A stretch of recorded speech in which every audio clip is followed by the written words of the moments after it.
The customer is always right. Not at VUSA. Yeah, here at VUSA, the customer is never right. It's like Henry Ford said, if I had asked the people what they wanted, they'd have asked for faster horses.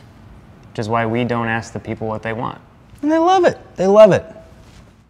Though the faster horse thing, that sounds pretty cool. Yeah. How fast are we talking? 50 miles per hour? Well, a human can do a 4-minute mile, so a horse can probably do that in, like, what, 2 minutes? So I guess they can go 30 miles. 30? Okay. Yeah. If you could get a horse to double that and do 60, I would buy that horse. That's a fast horse. I'd buy that horse too. Yeah. We're onto something. Note to self, begin wireframes for Operation Fast Horse. Note to self, begin wireframes for Operation Fast Horse. Fast Horse. Fast horse. We're onto something, dude.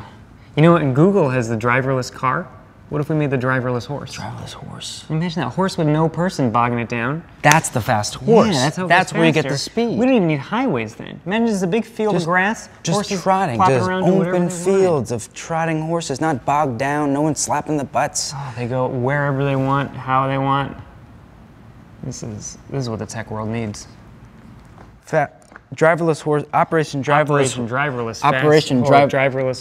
Fast Horses. Money, we're making big money.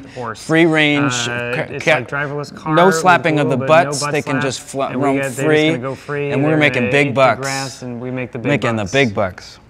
Is that yours? Yeah. Oh, you're getting a call.